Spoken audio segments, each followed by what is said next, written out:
ভালো ভালো খাওয়াই দাওয়া যদি মানুষ এভাবে কষ্ট দেয় সেটা কি মানা যায়? সে আজকে আমাকে কান্না করিয়ে ছাড়লো।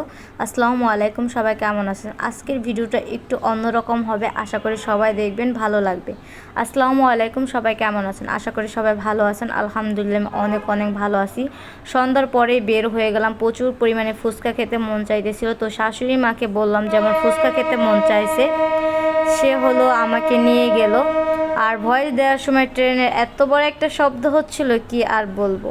তো এরপর আমাদের বাসার এদিকে ছোট্ট দিঘির মতো একটা পুকুর আছে, তো এখানে ফুচকার চটপটি এবং নুডলস এগুলো পাওয়া যায়। আর খুব সুন্দর মনোরম একটা পরিবেশ, সবাই বিকেলবেলা এবং সন্ধ্যার দিকে এই জায়গায় আড্ডা দেয় এবং বসার মতো চেয়ার টেবিলও দেওয়া আছে এদিকে। তো জায়গাটা খুব বেশি ভালো লাগে, আর এত সুন্দর ঠান্ডা বাতাস কি বলবো, মনে হয় যে এই জায়গায় আমি ঘুমিয়ে পড়ি, খুব ভালো লাগতেছিল। এরপর এই যে এখন আমি হলো ফুচকা খাচ্ছিলাম, আর আমার কাছে অনেক বেশি ভালো লাগে, বুঝছেন কি বলবো। কার কার ফুচকা পছন্দ অবশ্যই কিন্তু কমেন্ট করবেন। এরপর খাওয়া দাওয়া করে এখন আমরা বাসায় চলে যাব। আর এই জায়গার পরিবেশটা অসাধারণ ছিল, আপনাদের কাছে কেমন লেগেছে অবশ্যই কিন্তু কমেন্ট করবেন। এরকম মনোরম একটা পরিবেশ। এরপর এই যে এখন আমরা বাসায় চলে আসলাম, আর বাসায় এসে তো অবশ্যই আমার রাতের রান্না বান্না করতে হবে, কারণ আমি কয়েকদিন যাবত রাতেই রান্না করে রাখি দুপুরেরটা, কারণ দুপুরে ওরকমভাবে সময় হাতে থাকে না, একটু ব্যস্ত থাকি তার কারণে।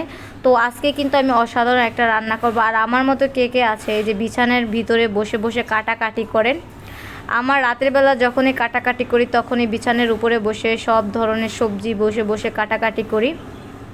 তো প্রথমে আমি আজকে রান্না করব ছোট মাছ, কাসকি মাছ। আর এখানে যেটা বলতেছিলাম যে খাওয়াই নয় সে সবসময় কষ্ট দেয়, ঠিক আছে দেখেন কে কষ্ট দিতে পারে বলেন। খুব বেশি কান্না করতেছিলাম আমি। ভাই পিয়াজে বলতেছে জামাইয়ের মায়ের তো খাস না, তাই হলো আমিই তোরে মায়ের দিবে এবং যন্ত্রণা দেবো, দেখ চোখ দেখ কেমন লাগে, এখন পানি পড়ে। আজকে কিন্তু পেঁয়াজে কিন্তু আমার সাথে এই ছলনাটা করলো, বুঝছেন। ও আমাকে আজকে কাদায়েই ছাড়লো, বুঝছেন।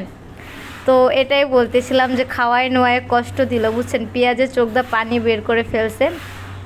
যাই হোক, এরপর সব কিছু এই যে আলু বেগুন এবং টমেটো দা আজকে ছোট মাছটা আমি রান্না করব, এগুলো সুন্দর করে ছিলে এবং ধুয়ে নিচ্ছিলাম। এখন বোটের মাধ্যমে এই যে ছোটো ছোটো চিকন চিকন করে কিন্তু আমি কেটে নিচ্ছি। তো ছুরি দিয়ে আলহামদুলিল্লাহ ভালোই কাটতে পারি, যদি কি বলবো। আর টমেটোগুলো এত দাম ছিল ভাই, কি আর বলবো। টমেটো খেতে গেলেও একটু পরান পরান লাগে, বুঝছেন। এরপর আলুগুলো কিন্তু খুব ঝিরিঝিরি করে কেটে নিচ্ছি। তো আমার ছোট মাছ রান্না করতে করতে যা যা প্রয়োজন, আলু বেগুন টমেটো কাঁচামরিচ পেঁয়াজ ধনেপাতা এবং ছোট মাছ। এরপর এই মাছগুলো আমি সুন্দর করে কড়াইয়ের ভিতরে বসিয়ে দিব, হাতে মেখে ঝুঁকে।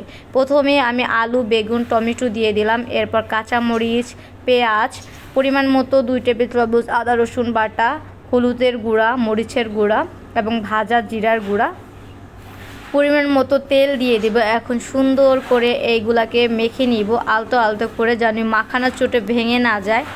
আর এরপর দিয়ে দেব স্বাদের জন্য নুন। তো সব কিছু উপকরণগুলো এখন সুন্দর করে কিন্তু মাখাজোকা করে নিব।